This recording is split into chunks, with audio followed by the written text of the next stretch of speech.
Hello everybody, welcome to Classic Reddit, where we read Reddit content. Today I'm reading a comment by Nappy Boy, or a question by Nappy Boy. When did the full weight of the gravity of this pandemic set in for you? A reply by Aceromeister,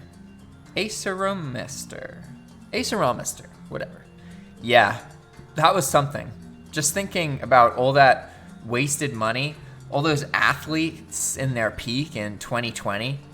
Necessary, but shocking all the same. I totally forgot that the Olympics was supposed to be this year.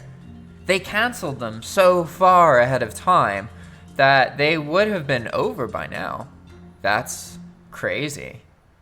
I remember thinking that they canceled it a little early, that there was a chance we'd have it beat by then. Nope. I remember that we were almost going to cancel the Rio World Cup because of either Zika or Ebola.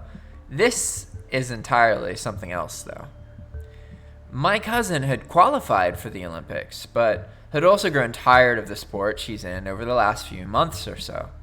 In her head, she had decided to retire after the Olympics and pursue a different career. Because she didn't want it to stick it out another year, she's now retired and back in uni. She is probably both relieved and disappointed. The best part is that I went to a department store here in Japan the other day, and they're still selling 2020 Olympic merch at full price. I wonder if they'll be pushed back to 2022 now. I have a feeling with the many countries are still struggling that we won't be seeing them next year quite yet. It's really sad for athletes though. Some of them won't be able to compete anymore. Plus having to keep up training for so long, while possibly having to abide by COVID guidelines and avoid getting sick themselves, and the psychological toll it would have. I can imagine it's quite a big mess for many of them at the moment. Early on, some experts were saying it wouldn't end until 40 to 70% of the population gets infected or vaccinated. That is when it hit home for me. I was like, wow, that's a big number. That's the way it's panning out in the hardest hit US states. The Dakotas, Iowa, Michigan, they hit 40% prevalence in testing, and now their 14-day average of new cases is declining. The bad news is that those are the states with relatively low population density. California is next up, and that's going to be another New York City in terms of cases and mortality. That's the percentage of people being tested positive, not the percentage of the population at large. I think it's a little more nuanced. You could have 40% of people being tested come out positive with a much lower population-wide infection rate, because people who test in the first place are more likely to be showing symptoms. Testing rates are more representative of the population when testing is random. Yeah, it was when statistics like that started coming out that it really hit me too. I'd been following the outbreak in China when it started, and I was already familiar with how serious it had gotten there. Then, when they reported spread in the United States and those statistics came out, I knew it was going to be bad. I cried pretty hard that night thinking about how many people were going to die in the next year. I had serious sit-down talks with my parents and grandparents about it, and I'm glad that I did because it got them to take it seriously right from the start. I also beat out the crowds to get hand sanitizer and disinfectant. No hoarding, just enough for personal use. With 50% of the population being aggressively stupid and a remaining 25% of what's left being lazy at best, it'll be interesting to see how few people are properly vaccinated. I hate that I've gotten to this point, but I honestly don't care anymore about the people who are too stupid or lazy to get the vaccine. I care when they won't wear masks because they're exposing others, but with the vaccine, it's more a matter of hurting themselves. The people that care about COVID will get it and be protected, hopefully for over a year. And if it's a segment of people who want to continue playing Russian roulette with their own lives, then that will be on them. As long as our hospitals don't overflow like what happened in Italy. I feel pretty apathetic towards the people who want to risk their lives out of ignorance. I remember when there was that graphic circulating everywhere, which predicted how many cases we will end up having by following a pattern. It had a mark saying, "We are here," and people updated it every day saying, "Oh God, it's going to be even worse." Being in so far, it was correct. It predicted 30 days ahead, and the 30th day was that 3 billion people will die or something. People kept sharing that. After being told we're all going to die without a couple weeks, I kind of became really uninterested in the entire thing. After that month, different, a little less extreme predictions will be shared, and it's always wrong. It's a small study, but it's a chilling conclusion. Antibody half-lives in mild cases were approximately 36 days. Anecdotally, a coworker had it back in March, and they recently donated blood and had no traceable levels of antibodies in their blood. It needs to be reiterated again and again. Infection does not guarantee long-term safety. Neither does vaccination. Your immune system is not just your antibodies, but as well. Herd immunity may not be a thing with this particular virus. After all, it's a coronavirus, which are usually the viruses you get the common cold from. One of the reasons you can get a cold again and again is your body doesn't build up a long-term defense against that virus. The reason chickenpox is normally one and done is because it's a herpes virus and hangs out in your nerve cells for the rest of your life, so your body is constantly keeping it at bay. While we certainly get back to life as we knew it probably sometime in 2021 or 2022, this disease is probably here to stay, much like swine flu has become one of the seasonal flu strains. By Chario Tree. I'm a grad student studying physics. I was scheduled to go to the American Physical Society's March meeting to present my research, starting on March 1st. It is the biggest conference in the world of professional physicists. 10,000 people from all over the world go every year.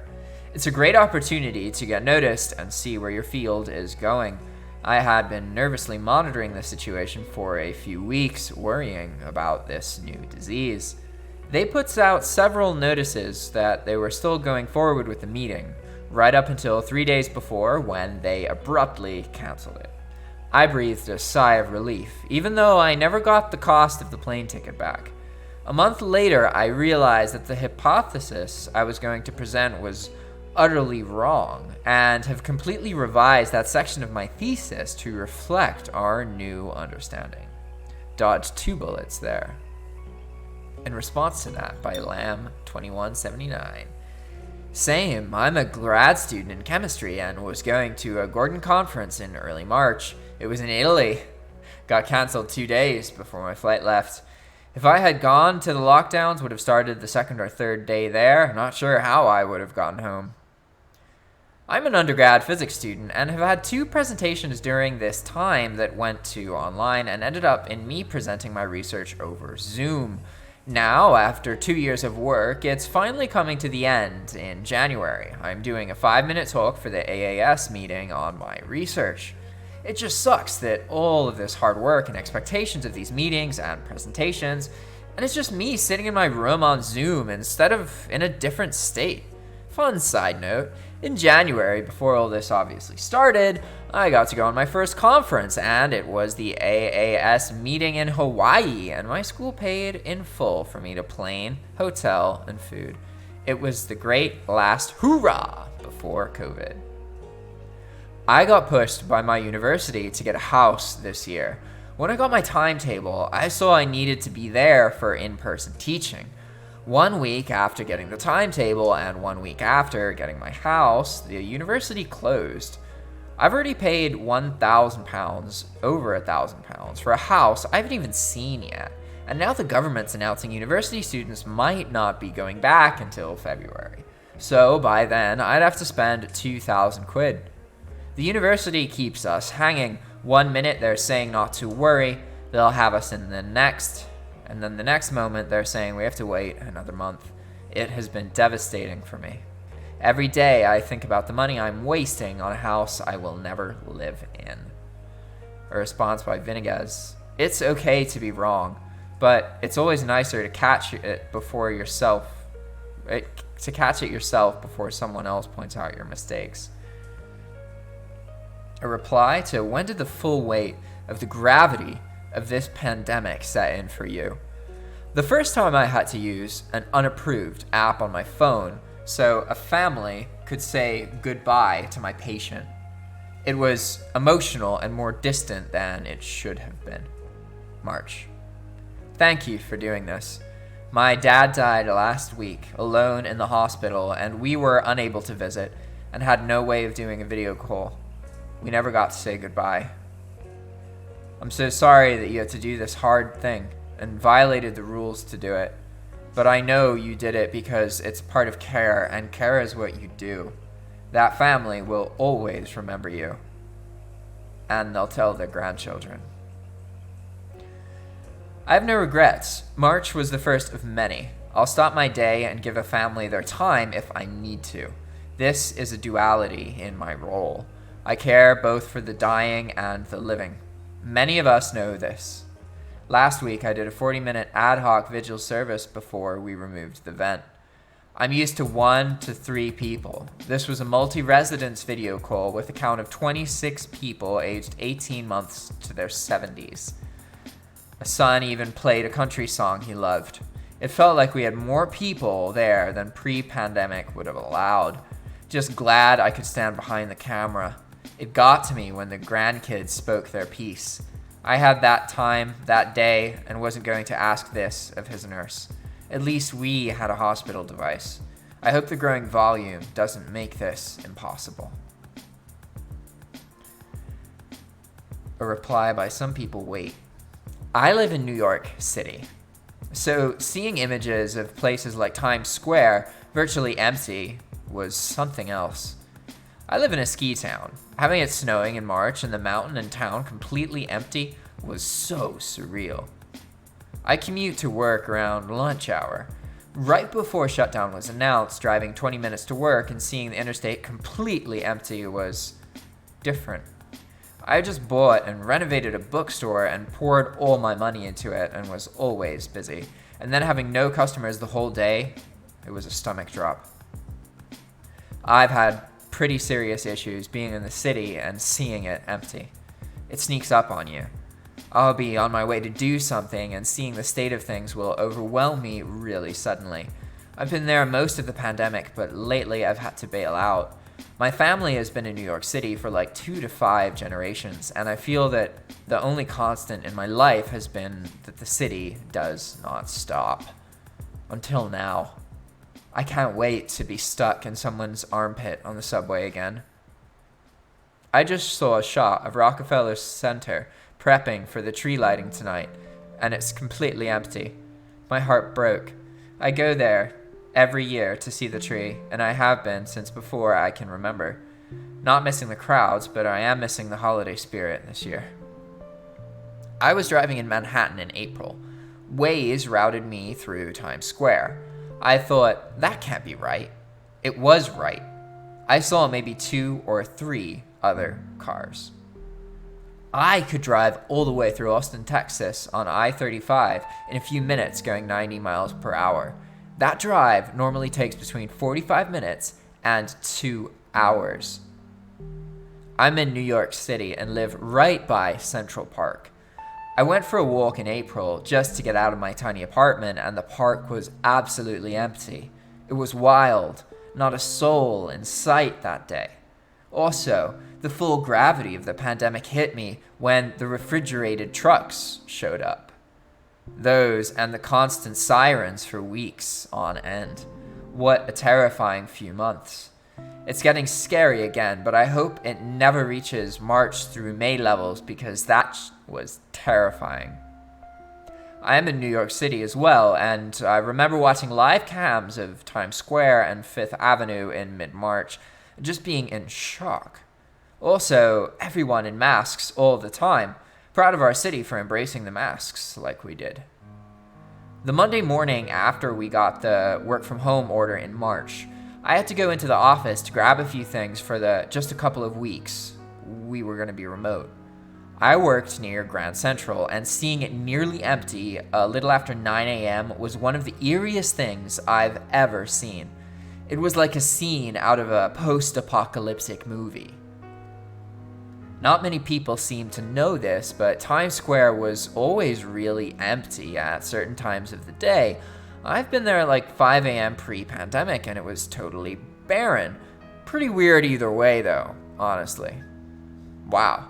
I'm in North Carolina, and we had our worst fires 2 years ago. I worked some disaster relief center hours, but that on top of a pandemic? I hope you are okay. A fire has lots of PTSD. Thanks for watching, everybody. If you want something read aloud in a human voice, please comment below. Let us know what kind of stuff you're into. We are now looking into Wikipedia. If you want to learn more about the software we are building to aid people to create content by browsing the internet and reading about things that you are interested in or find funny, then please reach out to us. You can reach us by going to our YouTube page, clicking on About, and then clicking Contact Information. You'll have to do a little CAPTCHA, and then you'll get an email address. Send us an email if you have any questions. We want to reach out to you guys, and if you want to talk to us, we want to talk with you. All right, everybody. Thanks for watching. See you next time. Ciao.